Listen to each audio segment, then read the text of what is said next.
안녕하세요, 여러분. 오늘 이야기의 큰 주제는 리트리버입니다. 그 중에서도 아주 클래식하지만 여전히 현업에서 많이 쓰이는 방식인 키워드 서치에 대해서 이야기해 보려고 해요.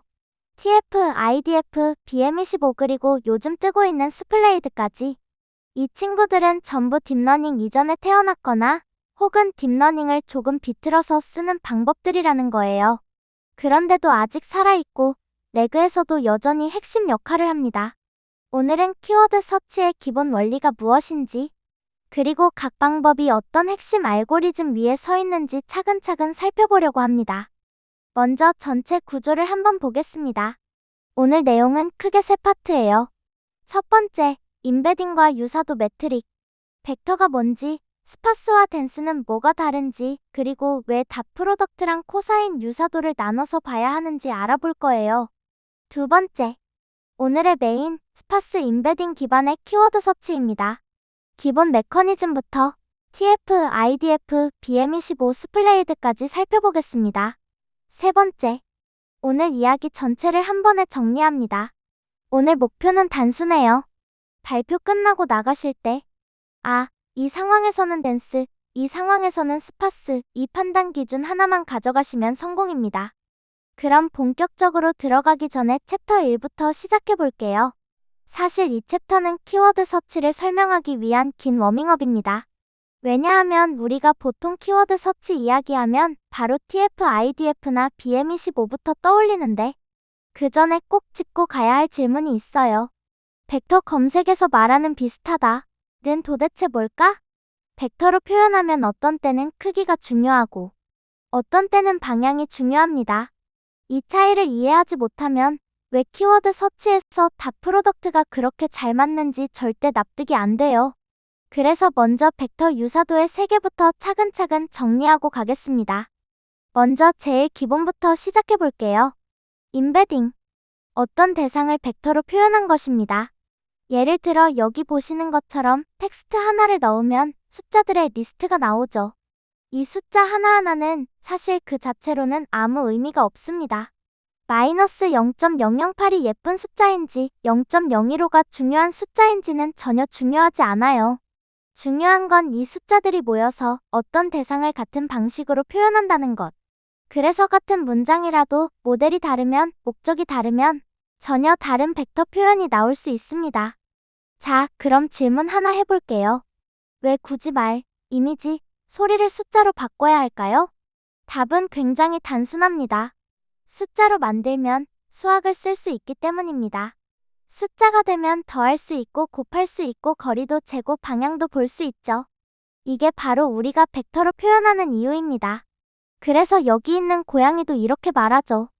We can do a lot of mathematical magic with it. 그리고 이 수학적 마법 중에서 오늘 우리가 집중할 것은 바로 이겁니다.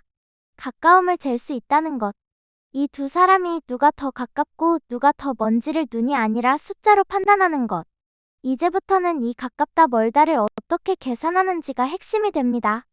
이제 댄스 임베딩이랑 스파스 임베딩의 차이를 정리해 볼게요. 왼쪽이 댄스 임베딩입니다. 보시는 것처럼 거의 모든 차원의 값이 들어있어요. 벡터 전체가 꽉 차 있는 형태죠. 반면에 오른쪽은 스파스 임베딩입니다. 차원의 대부분의 값은 0이고 실제로 의미 있는 값은 아주 일부만 존재합니다. 그래서 스파스 임베딩에서는 0이 아닌 인덱스와 값만 저장합니다. 나머지는 아예 저장조차 하지 않죠. 여기서 중요한 포인트 하나, 스파스냐 댄스냐를 가르는 기준은 벡터 차원수가 아닙니다. 또는 플로트냐 인티저냐 같은 데이터 타입도 아니고요. 차이는 단 하나, 넌제로 값의 밀도입니다.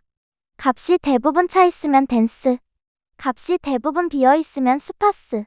이 차이 하나 때문에 검색 방식, 저장 방식, 그리고 사용하는 유사도 계산까지 전부 달라지게 됩니다.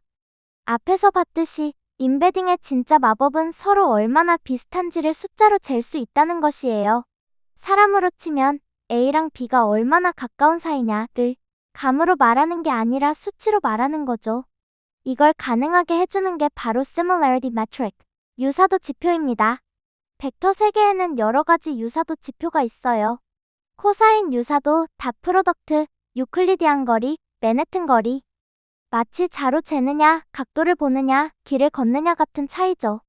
그 중에서 오늘 우리는 닷 프로덕트와 코사인 유사도에 집중해 볼 거예요. 많은 유사도 지표 중에서 왜 하필 닷 프로덕트와 코사인 유사도일까요? 이 둘은 단순히 수학적으로 유명해서가 아니라 실제 검색 시스템에서 정말 많이 쓰이기 때문입니다. 사실 코사인 유사도는 완전히 새로운 연산이 아니에요. 수학적으로 보면 닷 프로덕트의 정규화만 하나 얹은 것입니다. 위쪽이 닷 프로덕트라면 아래 코사인 유사도는 닷 프로덕트를 하기 전에 두 벡터를 먼저 L2 정규화합니다. 즉 크기는 다 지워버리고 방향만 남긴 상태에서 다시 닷 프로덕트를 하는 거예요. 그래서 흐름은 아주 자연스럽습니다. 닷 프로덕트를 먼저 이해하지 못하면 코사인 유사도도 이해할 수 없어요. 그래서 먼저 닷 프로덕트부터 가보겠습니다. 자, 이제 닷 프로덕트가 실제로 뭘 하고 있는지를 아주 직관적으로 보겠습니다. 닷 프로덕트는 어렵지 않아요. 그냥 이렇게 생겼습니다. 각 차원에서 A와 B의 컴포넌트들의 곱을 계산하고 그걸 전부 더합니다. 그래서 핵심은 딱 하나예요. 각 차원이 닷 프로덕트에 어떻게 기여하느냐입니다. 첫 번째 경우입니다. 둘이 같은 부호, 즉 같은 방향을 보고 있으면 어떻게 될까요? 곱하면 양수가 나오죠. 이건 닷 프로덕트를 크게 키워줍니다. 두 번째 경우, 부호가 다르면, 즉 방향이 다르면요? 곱하면 음수가 되므로 이건 닷 프로덕트를 줄이는 방향으로 작용해요. 만약 둘 중 하나가 0이면 곱도 0, 아무 기여도 하지 않습니다. 자, 여기 상황을 한번 봅시다. 방향만 놓고 보면요. 4개는 방향이 다르고 딱 하나만 같은 방향이에요. 그럼 직관적으로는 어떤 생각이 들까요? 그닷 프로덕트는 작아야 하지 않나? 이렇게 생각할 수 있습니다. 그런데 항상 그럴까요? 실제로 여기 보면요. 첫 번째 항이 플러스 100 곱하기 플러스 1입니다. 와, 이거 하나만으로도 값이 엄청 커지죠? 그래서 왼쪽 고양이는 이렇게 말합니다. 와, 이 두 벡터는 매우 비슷하구나. 근데 잠깐만요. 5개 중에 같은 방향은 딱 하나잖아요. 나머지는 전부 다른 방향입니다. 그래서 오른쪽 고양이는 고개를 갸웃합니다. 이게 바로 닷 프로덕트의 엣지 케이스예요. 닷 프로덕트의 첫 번째 부분이 플러스 100 곱하기 플러스 1이기 때문에 값만 보면 굉장히 크죠? 그래서 전체 닷 프로덕트도 커질 수밖에 없습니다. 그런데 여기서 중요한 포인트가 하나 있습니다. 한 벡터는 엄청 크고 다른 벡터는 그냥 조금 반응했을 뿐이에요. 그런데 닷 프로덕트는 이 불균형을 고려하지 않습니다. 이 두 벡터는 방향이 전반적으로 잘 맞아서 비슷한 걸까요? 아니면 한쪽 벡터가 너무 커서 착시가 생긴 걸까요? 그래서 이제 다음 질문으로 자연스럽게 넘어갑니다. 그럼 크기의 영향을 제거하고 방향만 보고 싶다면 어떻게 해야 할까? 이 질문에 대한 답이 바로 코사인 유사도입니다. 위의 예제에서의 문제는 단 하나의 차원에서의 큰 값 곱하기 작은 값 하나가 닷 프로덕트의 전체 유사도를 지배해버리는 상황이었습니다. 코사인 유사도는 바로 이 엣지 케이스를 해결합니다. 방법은 생각보다 단순합니다. 닷 프로덕트를 하기 전에 두 벡터를 먼저 정규화합니다. 정규화라는 건 각 벡터의 길이를 1로 맞춰주는 것이에요. 즉, 누가 더 크냐는 정보는 잠시 내려놓고 방향만 남기는 겁니다. 그래서 여기 보시면 아까는 플러스 100 곱하기 플러스 1이었던 항이 이제는 플러스 0.99 곱하기 플러스 0.55 정도로 훨씬 합리적인 값이 됩니다. 다른 차원들도 마찬가지입니다. 어떤 한 차원이 혼자 튀어나와서 전체 결과를 지배하는 일이 사라집니다. 결국 코사인 유사도는 이렇게 말하는 거죠.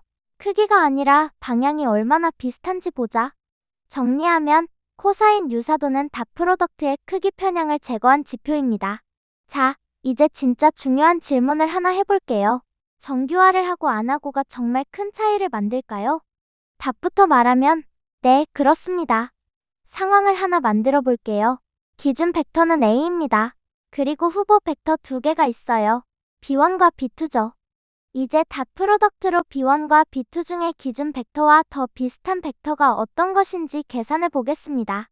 닷 프로덕트의 계산에 의하면 B1과는 200, B2와는 100이기 때문에 이 벡터와 가까운 벡터는 B1이죠. 하지만 코사인 유사도로 계산해 보면 B1과는 0.898, B2와는 0.999. 따라서 B2가 더 비슷합니다. 즉, 유사도 지표는 어떤 것으로 하느냐에 따라 가장 유사한 벡터가 무엇이냐가 달라지게 되죠. 따라서 우리는 유사도 지표를 신중하게 선택해야 할 필요가 있습니다. 닷 프로덕트는 방향적인 유사도뿐만 아니라 그 방향의 힘도 봅니다. 특정 방향의 힘이 너무 세서 다른 방향의 유사함을 모두 상쇄해버리더라도 그 힘의 정도가 중요한 정보를 담고 있는 경우라면 닷 프로덕트를 선택해야 해요. 그에 반해 코사인 유사도는 오직 방향적인 유사도만을 봅니다. 어느 한 벡터가 혼자 특정 방향에 강한 힘을 주고 있더라도 그 힘의 정도는 무시되는 것이죠. 오직 방향적 일치도만으로 유사도를 결정해야 하는 경우라면 코사인 유사도를 선택해야 합니다. 정리하자면 벡터의 크기 자체가 의미 있는 정보일 때 닷 프로덕트가 잘 맞습니다. 값이 크면 아, 이건 진짜 중요한 신호구나 하고 그대로 점수를 올려줍니다. 다음 챕터에서 얘기할 키워드 서치가 그런 경우예요.